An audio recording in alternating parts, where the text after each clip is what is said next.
সুপ্রভাত বন্ধু, মাথুঘড়ি থেকে দেবাঞ্জন বলছি। আজ ধান ঝাড়া পর্ব। আগের দিন আপনাদের দেখিয়েছিলাম ধান কেটে কীভাবে বেঁধে রাখা হয়েছে।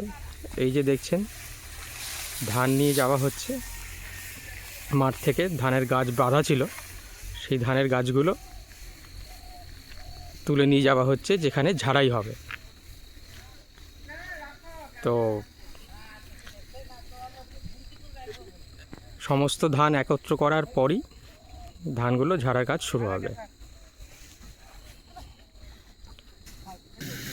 যেমনটি দেখতে পাচ্ছেন, মাঠ থেকে ধান নিয়ে আসা হচ্ছে, বাঁধা ধান নিয়ে আসা হচ্ছে, এনে এই যে যেখানে সামনে জায়গা করা হয়েছে সেখানে এনে রাখা হচ্ছে। আর ওই যে দূরে পায়ে ঠেলা মেশিনের মাধ্যমে ধানগুলোকে ঝাড়া হচ্ছে।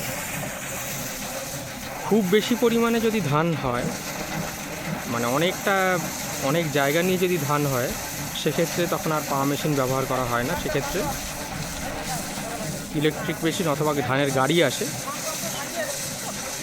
ধান কাটার, তারাই করে দিয়ে যায়। এই যে যেভাবে সামনে দেখতে পাচ্ছেন ধানটা রাখা হয়েছে, ধানগুলো এনে আর ওই পা গাড়ির পা মেশিনের মাধ্যমে ভাঙানো হচ্ছে। এই যে মাটিতে পড়ে রয়েছে যে ধানগুলো, এগুলোকে আবার ওই ঝাঁটা ব্যবহার করে সেগুলোকে সরিয়ে সরিয়ে রাখা হচ্ছে আর খড়গুলোকে আলাদা করে দেওয়া হচ্ছে।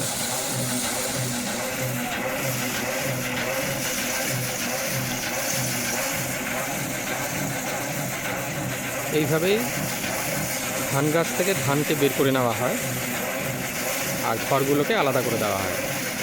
এই যে পিছনে দেখুন, সব খড়গুলো যেগুলো ধান বেরিয়ে যাচ্ছে, মানে ধান ঝাড়া হয়ে যাচ্ছে, পড়ে থাকা খড়গুলোকে পিছনে রাখা হচ্ছে।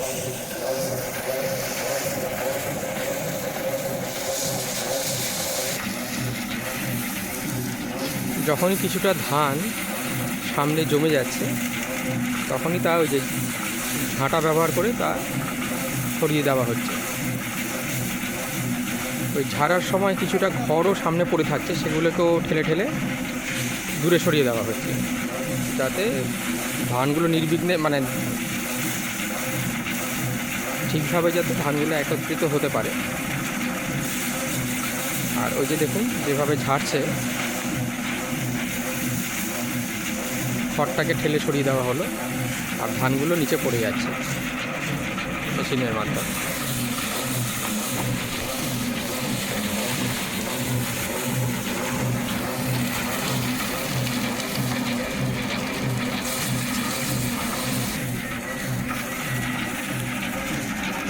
ধান ঝাড়াইয়ের জন্য মোটামুটি 4 জন মানুষের দরকার হয়।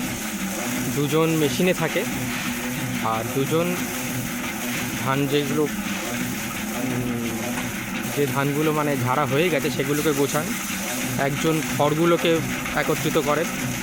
তো মোটামুটি ধান ঝাড়তে গেলে 4 জনের দরকার হয়।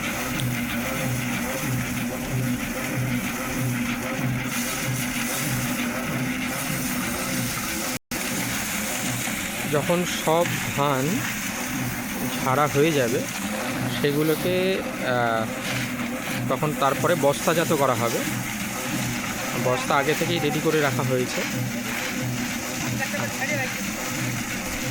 আর বাকি কিছু যে ওই পিছনে যে খড়গুলো ফেলা হয়েছে, তাতেও কিছু ধান রয়ে যাচ্ছে, যেগুলো মেশিনে যাচ্ছে না, ভাঙা যাচ্ছে না, সেগুলো তখন ওই পিছনের রাস্তায় বিছিয়ে দেওয়া হবে। এটা একটা এই গ্রাম বাংলায় এটা একটা মানে ট্র্যাডিশন বলা যেতে পারে, যে ওই রাস্তায় ধান বিছানো, মানে ধানের গাছ বিছানো হয়, এবার ওর উপর দিয়ে গাড়ি গেলে সেগুলো ধানগুলো মারা হয়ে যায়। অর্থাৎ যে রাস্তার মধ্যে ধানগুলো ওই গাড়ির চাকার চাপে ধানগুলো বেরিয়ে যায় এবং সেগুলোকে তারপরে সেখান থেকেও বস্তাজাত করা হয়। মানে এটা হচ্ছে ধান ঝাড়ার পরে অবশিষ্ট ধান যেটা ধান গাছের সাথে লেগে থাকে, সেইগুলোকে এইভাবে সেখান থেকে ধানটাকে বের করে নেওয়া হয়।